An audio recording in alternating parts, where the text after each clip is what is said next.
Hi everyone, welcome to my channel Shasmina's Diary. மீண்டும் ஒரு புதிய முயற்சி உங்கள் எல்லாரையுமே சந்திக்கிறதுல ரொம்பவுமே மகிழ்ச்சி. இன்றைக்கி நாம் ஸ்ரீலங்காவில் ஃபேமஸான வண்டப்பம் எப்படி செய்கிறதுன்னு தான் பார்க்க போகிறோம். பொதுவாக நாம் இந்த வண்டப்பம் செய்கிறதுக்காக பச்சரிசியை ஊற வச்சு அதை அரைச்சி அதிலிருந்து எடுக்கிற மாவை வச்சு தான் செய்வோம் இல்லையா? பட் இது அப்படி இல்லாமல் ரொம்ப ஈஸியாக கடைகளில் கிடைக்கிற இடியப்ப மாவை வச்சு ரொம்ப ஈஸியாகவே செஞ்சிடலாம். இது ரெண்டுக்குமே எந்த டிஃப்ரென்ஸுமே இருக்காது. நார்மலாக நாம் செய்கிற வண்டப்பத்தை விட இது ரொம்ப சாஃப்டாக இருக்கும். இதை நீங்கள் ஃபஸ்ட் டைம் செய்யும் போதே உங்களுக்கு பர்ஃபெக்டாகவே வரும். இந்த ஈஸியான வண்டப்பம் எப்படி செய்யலாம்னு பார்க்கலாம் வாங்க. முதல்ல இந்த வண்டப்பம் செய்கிறதுக்கு தேவையான பொருட்களை பார்த்துடலாம். இதுக்காக நான் 2 கப் அளவுக்கு இடியப்பமாக எடுத்து வச்சுருக்கேன். இதுக்காக நீங்கள் கடைகளில் கிடைக்கிற எந்த பிராண்ட் இடியப்பமாக வேணுனாலும் யூஸ் பண்ணிக்கொள்ளலாம். இதை கிராம் அளவுகளில் சொல்லணும்னா நீங்கள் 250 கிராம் மா எடுத்துக்கொள்ளுங்க. அடுத்ததாக 100 கிராம் அளவு கோதுமை மா எடுத்துக்கொள்ளுங்க. இது கப் அளவுகளில் 3/4 கப் எடுத்துக்கொள்ளுங்க. அடுத்ததாக 350 கிராம் அளவு சீனி எடுத்துக்கொள்ளுங்க. இதை கப் அளவுகளில் சொல்லணும்னா 2.5 கப் அளவு எடுத்துக்கொள்ளுங்க. கூடவே 1 டீஸ்பூன் அளவுக்கு ஈஸ்ட் எடுத்து வச்சுருக்கேன். அண்ட் இது கூடவே 2 டீஸ்பூன் அளவுக்கு சீனியும் எடுத்துக்கொள்ளுங்க. அடுத்ததாக இந்த மாவை மிக்ஸ் பண்ணி எடுத்துக்கொள்கிறதுக்காக நான் 400 ml அளவுக்கு கட்டியான தேங்காய் பால் எடுத்து வச்சுருக்கேன். ஸோ இவ்வளவு தான் இந்த ரெசிபி பண்ணுறதுக்கு தேவையான பொருட்கள். இப்போ இந்த மாவை மிக்ஸ் பண்ணி எடுத்துக்கொள்கிறதுக்காக ஒரு மிக்சிங் பவுலில் நான் எடுத்து வச்சுருக்க 250 கிராம் இடியப்ப மாவை சேர்த்து விட்டுக்கொள்கிறேன். கூடவே எடுத்து வச்சுருக்க 100 கிராம் அளவு கோதுமை மாவையும் சேர்த்து விட்டுக்கொள்ளுங்க. அடுத்ததாக எடுத்து வச்சுருக்க ஈஸ்ட்டையும் சுகரையும் சேர்த்து விட்டுக்கொள்கிறேன். சேர்த்து இது எல்லாத்தையுமே ஒரு தடவை நல்லாவே கலந்து விட்டுக்கொள்ளலாம். இப்போ இது கூட நான் எடுத்து வச்சுருக்க கட்டிப்பாலை சேர்த்து கொஞ்சம் கொஞ்சமாக மிக்ஸ் பண்ணி எடுத்துக்கொள்கிறேன். இதுக்கு பதிலாக நீங்கள் தேங்காய் தண்ணி கூட யூஸ் பண்ணிக்கொள்ளலாம், அதுவுமே இன்னும் நல்லா இருக்கும். இதில் நாம் தேங்காய் பால் சேர்க்கும்போது பார்த்திங்கன்னா இதோட மனமும் டேஸ்ட்டும் இன்னும் ரொம்ப நல்லா இருக்கும். அதோட நாம் செய்கிற வண்டப்பமுமே நல்ல சாஃப்டாகவே நமக்கு கிடைக்கும். ஸோ இது ரொம்ப தண்ணித்தன்மை இல்லாமல் இந்த மாதிரி ஒரு திக்கான பதத்துக்கு கட்டிகள் இல்லாதபடி நல்லாவே கலந்து எடுத்துக்கொள்ளுங்க.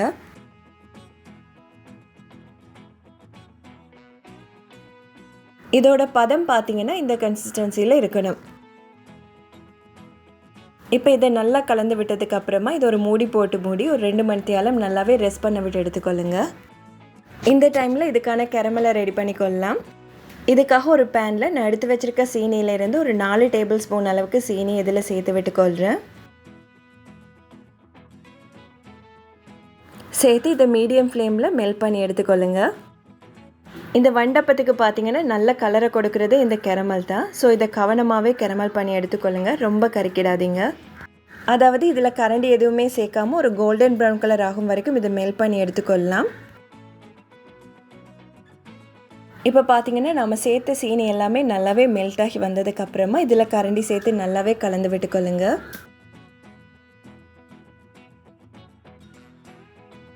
அதாவது இது ஒரு கோல்டன் ப்ரௌன் கலரை விட கொஞ்சம் டார்க்கான கலர் ஆகும் வரைக்கும் இதை லோ ஃப்ளேமில் வச்சே மெல்ட் பண்ணி எடுத்துக்கொள்ளலாம். இப்போ பார்த்தீங்கன்னா இந்த கலர் வந்ததுக்கப்புறமா இதில் நான் 3/4 கப் அளவுக்கு தண்ணி சேர்த்து விட்டுக்கொள்கிறேன். சேர்த்து இதை நல்லாவே கலந்து விட்டுக்கொள்ளலாம். இப்போ இதில் நான் எடுத்து வச்சுருக்க சீனியும் சேர்த்து நல்லாவே கலந்து விட்டுக்கொள்கிறேன். அடுத்ததாக வாசனைக்காக ஒரு 3 ஏலக்காவை தட்டி இந்த மாதிரி சேர்த்து விட்டுக்கொள்ளுங்க. அண்ட் இது கூடவே ஒரு கைப்பிடி அளவுக்கு துருவின தேங்காய் பூவையும் சேர்த்து விட்டுக்கொள்ளுங்க. சேர்த்து இதை நல்லாவே கலந்து விட்டுக்கொள்ளலாம். இதில் பார்த்தீங்கன்னா இதில் எந்தவித கம்பி பதவுமே நமக்கு தேவைப்படாது. இது நல்லா கொதித்து வந்ததுக்கப்புறமா ஸ்டவ் ஆஃப் பண்ணி விட்டுக்கொள்ளுங்க. இப்போ இதை நல்லா ஆற விட்டு எடுத்துக்கொள்ளலாம். 2 ஹவர்ஸ் ஆனதுக்கப்புறமா இதை ஓப்பன் பண்ணி பார்க்கலாம். இந்த மாவு பார்த்திங்கன்னா நல்லாவே பொங்கி வந்திருக்கு. இப்போ இதை லைட்டாக கலந்து விட்டுக்கொள்ளுங்க.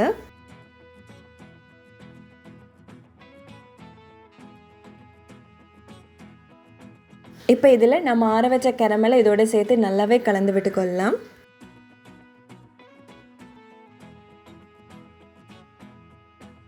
இப்போ இதோட பதம் பார்த்திங்கன்னா இந்த பதத்துக்கு இருக்கணும். அதாவது ரொம்ப தண்ணித்தன்மையும் இல்லாமல் கட்டித்தன்மையும் இல்லாமல் இந்த பதத்துக்கு இருக்கணும். இப்போ இது கூட தேவையான அளவு உப்பு சேர்த்து விட்டுக்கொள்ளுங்க. சேர்த்து ஒரு தடவை நல்லாவே கலந்து விட்டுக்கொள்ளுங்க. இதுக்கப்புறமா இந்த வண்டப்பத்தை ஸ்டீம் பண்ணி எடுத்துக்கொள்ளலாம். இதுக்காக நான் கிளியர் கப் எடுத்து வச்சுருக்கேன். ஆனால் உங்ககிட்ட வண்டப்பம் செய்கிற அந்த கிண்ணம் இல்லைன்னா இட்லி தட்டு இருந்தால் கூட நீங்கள் அதை கூட யூஸ் பண்ணிக்கொள்ளலாம். இப்போ இந்த கப்பில் நான் இலையை சேர்த்து தான் இதை ஸ்டீம் பண்ணி எடுத்துக்கொள்ள போகிறேன். ஸோ இந்த மாதிரி பெரிய இலைகளை எடுத்து அதில் கொஞ்சமாக எண்ணெய் தடவி விட்டுக்கொள்ளுங்க. இதுக்கு பதிலாக நீங்கள் வாழை இலை கூட யூஸ் பண்ணிக்கொள்ளலாம். இப்போ இந்த இலையை இது மாதிரி மடித்து இந்த கப்பில் சேர்த்து விட்டுக்கொள்ளுங்க. இப்போ இதில் நான் ரெடி பண்ணி வச்சுருக்க மாவை சேர்த்து விட்டுக்கொள்கிறேன். பிகினர்ஸுக்காக இதை இன்னொரு தடவை செஞ்சு காட்டுறேன். இந்த வண்டப்பத்தை நீங்கள் யூஸ்வலாக பாவிக்கிற டீ கப்பில் கூட நீங்கள் செஞ்சு எடுத்துக்கொள்ளலாம். ஆனால் இந்த மாதிரி பாரம்பரியமான ரெசிபீஸ் பண்ணும்போது நம்ம இலைகளில் செய்த அதோட சுவை தனி சுவை தாங்க. ஸோ இந்த மாதிரி எல்லாத்தையுமே ஊற்றி எடுத்ததுக்கப்புறமா இதை நம்ம ஸ்டீம் பண்ணி எடுத்துக்கொள்ளலாம். இதுக்காக ஒரு ஸ்டீமரில் கொஞ்சமாக தண்ணி சேர்த்து நம்ம ரெடி பண்ணி வச்சுருக்க வண்டப்பத்தை இது மாதிரி ஒவ்வொன்றா சேர்த்து விட்டுக்கொள்ளுங்க.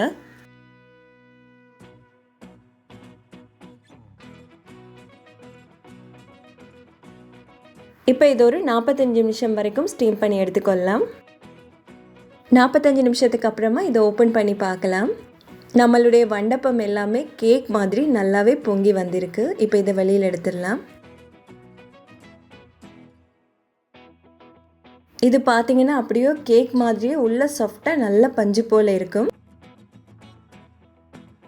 இதை நீங்கள் பிரேக்ஃபாஸ்ட் டீ டைமுக்கு கூட செஞ்சு சாப்பிட்டு பாருங்கள். அந்த அளவுக்கு அருமையாக இருக்கும். நீங்கள் செய்த வண்டப்பம் எல்லாமே பார்த்தீங்கன்னா இந்த மாதிரி வெடித்து வரணும். அப்படி வெடித்து வந்தால் தான் நீங்கள் பர்ஃபெக்டாக செய்திருக்கீங்கன்னு அர்த்தம். உங்களுக்காக இதை நான் ஒரு கப்லையும் செஞ்சு காட்டியிருக்கேன். இதை நீங்கள் ரொம்ப ஈஸியாகவே இலைகளில் இருந்து ரிமூவ் பண்ணி எடுத்துக்கொள்ளலாம். அண்ட் அதோட கப்பில் இருக்க வண்டப்பத்தையுமே இந்த மாதிரி ஓரங்களை நீங்கள் எடுத்து விட்டிங்கன்னா ஈஸியாகவே உங்களுக்கு வெளியில் வந்துடும். இப்போ இதை நான் பிச்சு காட்டுறேன் பாருங்கள். உள்ள எந்த அளவுக்கு சாஃப்டாக பஞ்சு போல் கேக் மாதிரி வந்திருக்குன்னு. கண்டிப்பாக நீங்களும் இதே மெத்தடில் வீட்டில் ட்ரை பண்ணி பாருங்கள். வீட்டில் இருக்க எல்லாருமே ரொம்ப விரும்பி சாப்பிடுவாங்க.